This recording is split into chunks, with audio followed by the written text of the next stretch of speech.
Hello, I'm Tim R., and I'm an alcoholic. And tonight we have Charles P. telling his story from Gainesville, Georgia. He's a member of the Friendship Group at the Hawk Club. He's been sober. His last drink was over 30 years ago. That's almost twice my length in sobriety. He's been a big factor in my own development. He's such a great example, sponsoring people, sharing in meetings, driving down here to be of service by telling his story. We're so grateful that he's come to share with us, and please join Charles. So at a young age, there I was shooting up Demerol and morphine in the parking lot at school and going back in class. And of course, alcohol is a given. Most days, if not all days, even at that age, alcohol is a given. That's what I had to do to be able to go to sleep at night. And plus, I wanted to do it. I didn't think I had alcohol problems. I can remember one time, I think I was 19 years old. I'd done several self-harm things in order to get opiates. But one time I went out squirrel hunting by myself in my 22 and I shot myself in the leg. I got holes to prove it. Walked myself bad, bleeding to death. And I did that to get opiates. That's how desperate I was to get high and not feel like me. Because I hated me and I hate how I felt. And that's what I had to do to get opiates, because the alcohol wasn't always enough. First time I got really taken down by drug and or alcohol was I was playing in a rock band and got addicted to shooting cocaine. And I don't know if any of you had any experience with that, but I don't know of any feeling worse than the sun coming up out of dope and money. Got 50 holes in my arms, down in liquor, trying to pass out, so I won't find a way to get more money and get more dope. But that was at a pretty young age that was happening to me. I would get good jobs, and I would lose them. I'd get good girlfriends, and I would lose them. And I am keeping this a pretty G-rated version of my story. To keep the opiate chain going, I would manipulate doctors to get drugs. I would go to several of them. And then I got busted for forging prescriptions. And they let me off pretty easy the first time. You would think that would have been enough. But I got caught again with forging prescriptions. I remember they took me into this little interrogation room. And there was a list. Two cops were in there with me. They had a list of like a page and a third of names of people in town that were doing the same thing, getting opiates prescribed to them illegally. I looked at that list, and I promise you, I was every one of them. Every name was one of my aliases. Every one of them. I said, boy, I guess I better speak to a lawyer. I went on and on. I'm sure y'all know the desperation of promising yourself all day that you're not going to drink, promising everybody in your life that you're not going to drink, and then all of a sudden that switch gets flipped on and you're making a beeline to the liquor store and you can't stop yourself no matter what. Can't stop. That was me for sure, and I know there's probably a whole lot of people in this room that had the same issue going on. So I hated myself, and I hated that I could not stop. It was nonstop, lying, conning, cheating, stealing, manipulating, whatever I could do to further my addiction. And it was hard work. That was every waking moment. Every waking moment of my life, I was pursuing drugs and alcohol. Working because I had to. Working when I had a job. I was in jail multiple times. Remember one time I got so desperate and so down that I decided to end my life. And this was a very serious attempt. And I'm living at my parents', of course my sorry ass, living there. And so I decided to take a bottle of pain pills, a whole bottle of nerve pills, and a bottle of sleeping pills. And then I proceeded to drink myself to death with those, as much alcohol as I could drink until I passed out. which I did. And this wasn't a cry for help. I did it way before my parents would get home. I did it before they could rescue me and get me to a hospital in time. My mother woke me up about 7:30 and said I had a phone call. I got up and I was fine. I didn't even have a buzz. Did not even have a buzz. I wonder if me standing here tonight is one of the reasons why. I hope so. I hope y'all hear something that you can use in this. 2 nights later, or 2 evenings later, before my parents' home, and I'm high as a kite, I took a garden hose to my diesel Volvo, ran it up through the trunk into the interior of the car, and drove myself to a park which was closed for the winter. They had a yellow bar across the road where nobody could get in. The big yellow bars. I drove up on the bank around that bar and went back there to die.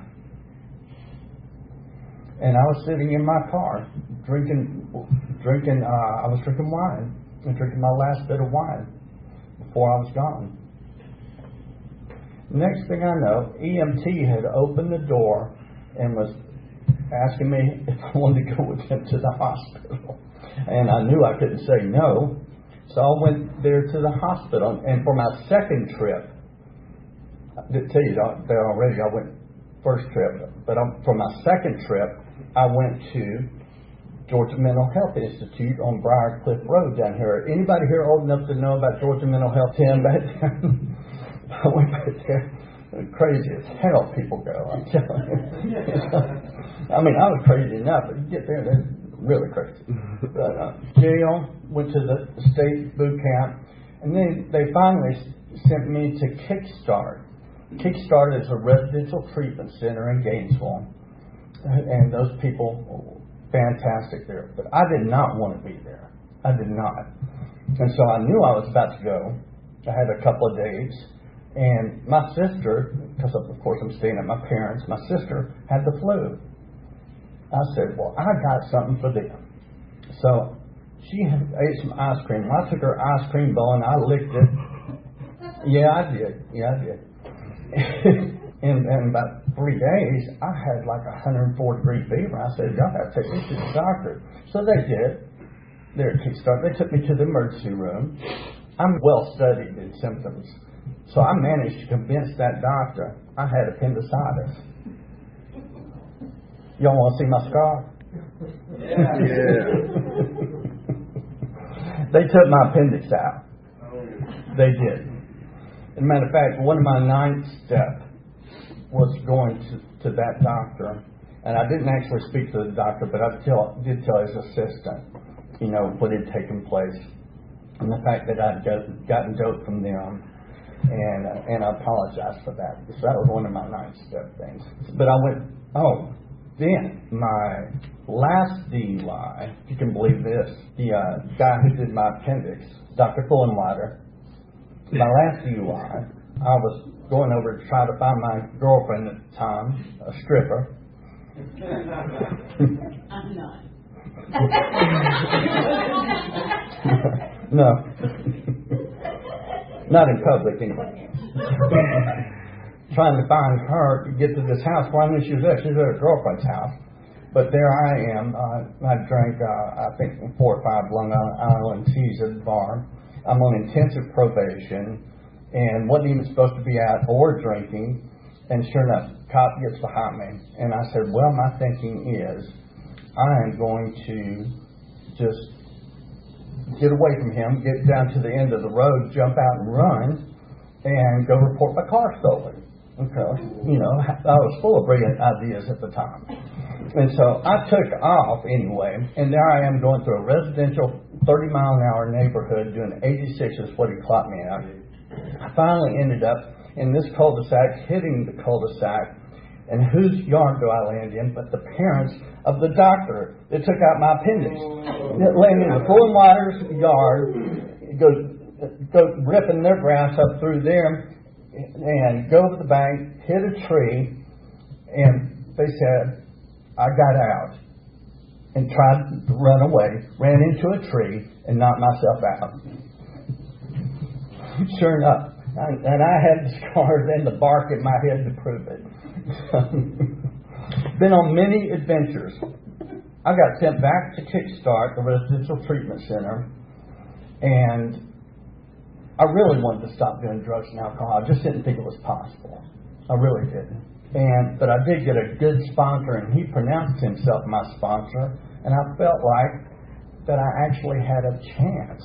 There was a possibility because I wanted it. I had a great sponsor, and he took me through the steps, every one of them, by the book, like I do with my sponsees now. I tell them we are going to cover the steps, and we do.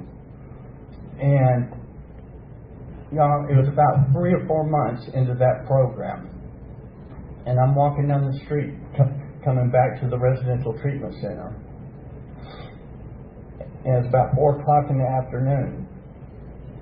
And I realized I had gone the entire day without wanting to use drugs or alcohol. That was impossible. That was impossible. The miracle was there for me, and I was receiving it. I was receiving that miracle. I was elated. I was just absolutely elated because I knew I stood a chance of getting some long-term sobriety, maybe even quitting for life. And going through that program, that taught me also how to live life on life's terms and how to apply these steps to my life for almost any situation. And listen to other people in the program and learn how to live life on life's terms. Not only did I catch up my multiple probations, the fines went away, I caught up over $40,000 in child support, which I didn't even tell you about the child. I do have a 40-year-old child that he turned 40 this week, and I've got 2 amazing grandsons. I'm very proud of. After I got out of Kickstart, I continued where I was working because they didn't want me doing my own business or anything. They had me working at this place called Georgia Chair, and I was a wood placement specialist. Y'all know what a wood placement specialist is? I took wood from here and put it here all day long. I was a machine that was sawing the heck out of wood, and it was super loud, and I hated it.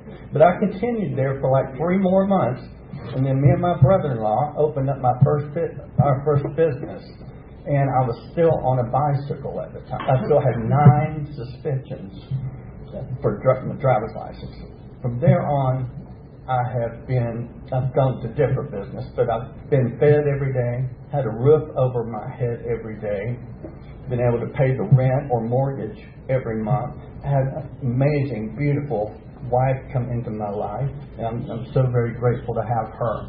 And we have 2 wonderful dogs. Now I want to make it clear about something. My sponsor, 15 years ago, just a little over 15 years ago, I had an opiate slip. Okay, after a bunch of surgeries, and that's because I got complacent. I felt like I had the program booked, and you've heard in here that meeting makers make it.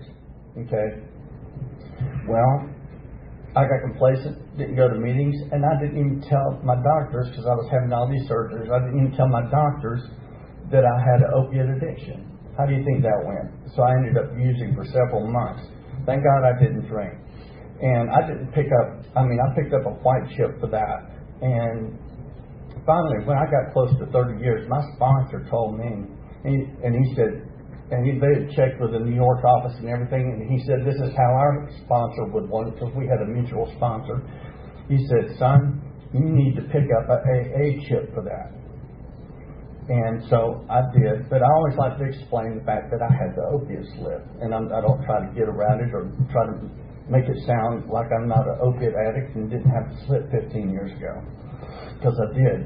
Right now, I can tell you that opiate slip was one of the best things that ever happened to me, because I had severe depression after that, just severe depression. I'm telling you, taking a breath was laborious to me.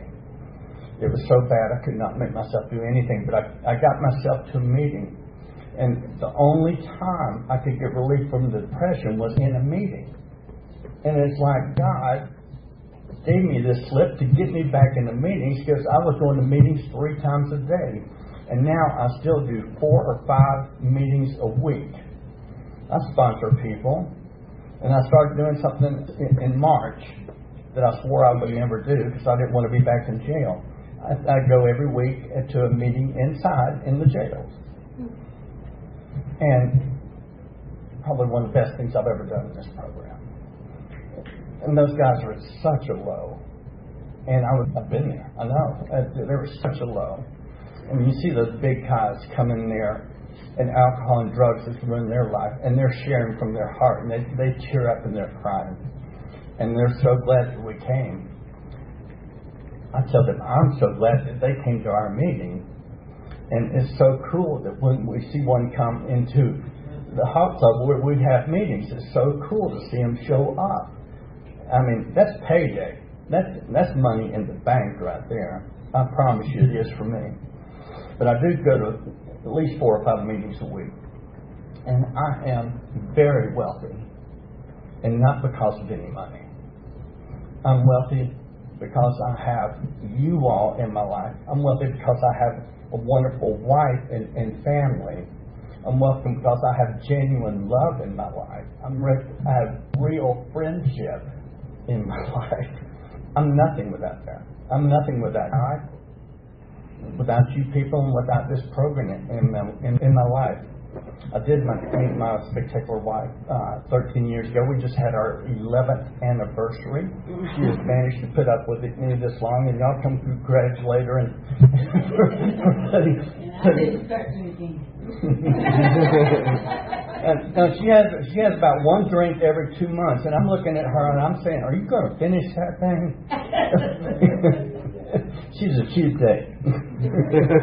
I want you to know, if you haven't received the miracle of not wanting to use drugs and alcohol anymore, it's here. I promise you it's here. You keep coming. You work these very simple steps with a sponsor, and you're going to lose that desire to drink and do drugs. You're going to lose that compulsion that makes you want to go to the liquor store no matter what. It's going to leave you. It's here for you. It's free. It doesn't cost a damn thing. It's the best bargain in the world. This is the best deal going anywhere. Give up one thing to have everything. Give up one thing to have everything. Tell me where you can beat that. I hope you all will keep coming back. I want to give credit to Jesus, my sponsor, and to you people. Thanks for this miracle. Thanks for the sobriety.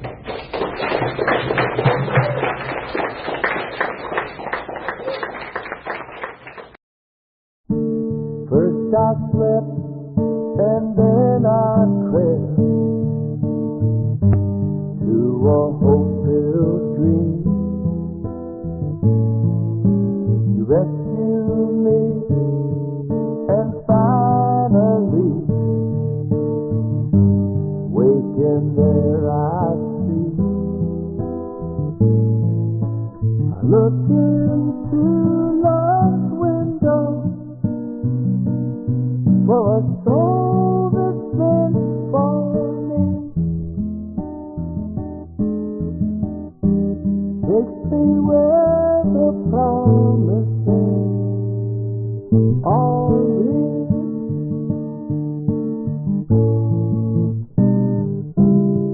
Sometimes quickly, sometimes slow, we get just what we need. On a broad highway, drive for stride, we walk eternally. I look into love's window for a heart that beats for me. Takes me where the promises are real.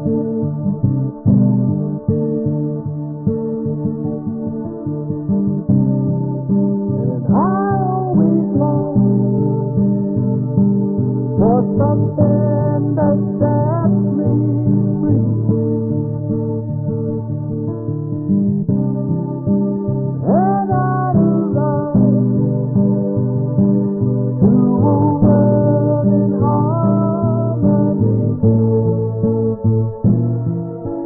below the vision that one day would appear to me. Take me where the promises are me.